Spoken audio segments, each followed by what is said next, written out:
വീട്ടിൽ പ്രസവിച്ചതിന് birth certificate കിട്ടാത്തതിന് വിഷമം പറയുന്ന അക്യുപങ്ചർ ദമ്പതികൾ.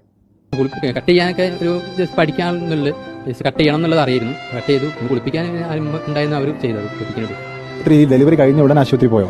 ഇല്ല, എനിക്കും കുഴപ്പമില്ല, കുട്ടിക്കും കുഴപ്പമില്ല. പിന്നെ അവിടെ പോയിട്ട് ഇപ്പം അവർ മരുന്ന് എഴുതി തരിക, മരുന്ന് ഞങ്ങൾ എടുക്കുകയില്ല. പിന്നെ എന്തിനാ പോകേണ്ട ആവശ്യം? വാക്സിൻ ഉൾപ്പെടെയുള്ള എന്തായാലും കമന്റ് സെക്ഷൻ വായിച്ചപ്പോൾ ഇത്തിരി ആശ്വാസം തോന്നി. ഈ ലോകത്ത് പ്രതീക്ഷയ്ക്കും വകയുണ്ട്, ബോധമുള്ളവരും ഉണ്ട്.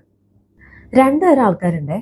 ഇതുപോലെ പ്രചോദനം ഉൾക്കൊണ്ട് ലേബർ ഒരു നാച്ചുറൽ പ്രോസസ്സാണ്, ഡെലിവറി എടുക്കാൻ ഹസ്ബൻഡ് ആയാലും മതി എന്നൊക്കെ കരുതി ഹോം ഡെലിവറിക്ക് പോകുന്നവർ. മറ്റേ അറ്റത്ത് ഹോസ്പിറ്റലിൽ ലേബർ റൂമിനകത്ത് ഡോക്ടറുടെ സൂപ്പർവിഷനിൽ കിടക്കുമ്പോഴും പ്രസവ സമയത്ത് ഡോക്ടർ എത്താൻ പറ്റാതെ നേഴ്സ് എടുത്തതിന് പരാതി പറയുന്നവര്. ഇവിടെ പല ശരിയും തെറ്റുമുണ്ട്. ഒരു കുഞ്ഞു യോനിയിലൂടെ പുറത്തേക്ക് വരുമ്പോൾ ഡെലിവറി കണ്ടക്ട് ചെയ്യുക, പൊക്കിൾക്കൊടി മുറിക്കുക, ഇതിനൊക്കെ അവിടെ നിൽക്കുന്ന ഇത്തിരി പരിചയമുള്ള ആർക്കും പറ്റും, വീട്ടിലായാലും നടക്കും. അതിന് ഡോക്ടർ നിർബന്ധമില്ല, അതല്ല ഡോക്ടറുടെ ജോലി. പിന്നെ എന്തിനാണ് ഡോക്ടറും ഹോസ്പിറ്റലും? ലേബറിലേക്ക് എത്തുന്നതിന് മുമ്പുള്ള 9 മാസ ഗർഭകാല ജേണിയിൽ അമ്മയ്ക്കും കുഞ്ഞിനുള്ള പ്രശ്നങ്ങൾ കണ്ടുപിടിക്കാൻ, കോംപ്ലിക്കേഷൻസ് എന്തൊക്കെ ഉണ്ടാവുമെന്ന് ആന്റിസിപ്പേറ്റ് ചെയ്യാൻ, അതിന് വേണ്ട മെഷേഴ്സ് എടുക്കാൻ, അതിന്റെ ഭാഗമാണ് അമ്മയ്ക്കും കുഞ്ഞിനും സേഫ് ആയിട്ടുള്ള ടൈം ഏതെന്ന് ഡിസൈഡ് ചെയ്ത് മരുന്ന് വെച്ച് പ്രസവിപ്പിക്കാൻ. ലേബർ പ്രോസസ്സിനിടയ്ക്ക് പെയിൻ കൺട്രാക്ഷൻ ഒക്കെ ഓക്കെ ആണോ, കുഞ്ഞിന് ഇറങ്ങി വരാനുള്ള പൊസിഷൻ, റൊട്ടേഷൻ, ഹാർട്ട് ബീറ്റ് എല്ലാം ഓക്കെ ആണോ എന്ന് പരിശോധിക്കുക, കുഞ്ഞ് മഷിയിട്ടിട്ടില്ല എന്ന് ഉറപ്പുവരുത്തുക. അൺനാച്ചുറലി പ്രോസസ്സിൽ ഡിലേ വരുന്നുണ്ടെങ്കിൽ സിസേറിയൻ വേണോ എന്ന് തീരുമാനിക്കാനും, ഡെലിവറി കഴിഞ്ഞ് ഇഞ്ചുറീസ്, ബ്ലീഡിങ് ഒന്നും ഇല്ലാന്ന് ഉറപ്പുവരുത്തുക, അതിന് വേണ്ട മെഷേഴ്സ് എടുക്കുക. അങ്ങനെ എവിടെയൊക്കെ പ്രോബ്ലംസ് ഉണ്ടോ അവിടെയൊക്കെ ഡോക്ടേഴ്സിന്റെ സാന്നിധ്യം വേണം. ഇതൊക്കെ ഇത്തിരി ബുദ്ധിമുട്ടാണ്, അതിന് ഇത്തിരി അറിവും എക്സ്പീരിയൻസും വേണം. ഒക്കെ അറിഞ്ഞാലും ഡെലിവറിക്ക് വേണ്ടി വീട്ടിൽ വരാൻ പറഞ്ഞാൽ ഒരു ഡോക്ടർക്കും ധൈര്യം ഉണ്ടാവില്ല. ഈ ധൈര്യം ആർക്കാ ഉണ്ടാവാന്നറിയോ? ഒരു കോംപ്ലിക്കേഷൻസും കാണാത്തവർക്കും അറിയാത്തവർക്കും.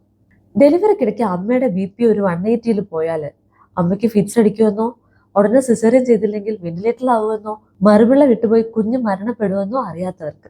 ലേബർ പ്രോസസ്സിൽ ഡിലേ ഉണ്ടായി കുഞ്ഞിന് ഇറങ്ങി വരാൻ പറ്റാതെ മഷിയിടുകയോ, ഓക്സിജൻ സപ്ലൈ കിട്ടാതെ കുഞ്ഞ് കരയാതിരുന്നാലോ, ബർത്ത് ആസ്ഫിക്സിയ ഉണ്ടായാൽ കയ്യിൽ കിട്ടുന്ന കുഞ്ഞിന് ജീവിതകാലം മുഴുവൻ, ഈവൻ ചിലപ്പോൾ കഴുത്ത് പോലും ഉറയ്ക്കാതെ ബെഡിലായി പോവെന്ന് അറിയാത്തവർക്ക്. ഡെലിവറി കഴിഞ്ഞ് ഗർഭപാത്രം ചുരുങ്ങാതിരിക്കുകയോ, മറുപിള്ള മുഴുവൻ പോവാതിരിക്കുകയോ, ഇഞ്ചുറി ഉണ്ടായാലോ, ഒരു സിവിയർ ബ്ലീഡിംഗ് ഉണ്ടായാൽ, correct measures, medicine, blood, even ചിലപ്പോൾ സർജറി പോലും പറ്റിയില്ലെങ്കിൽ ഒരു 5 മിനിറ്റ് പോലും കിട്ടില്ല അമ്മയെ തിരിച്ചെടുക്കാനെന്ന് അറിയാത്തവർക്ക്.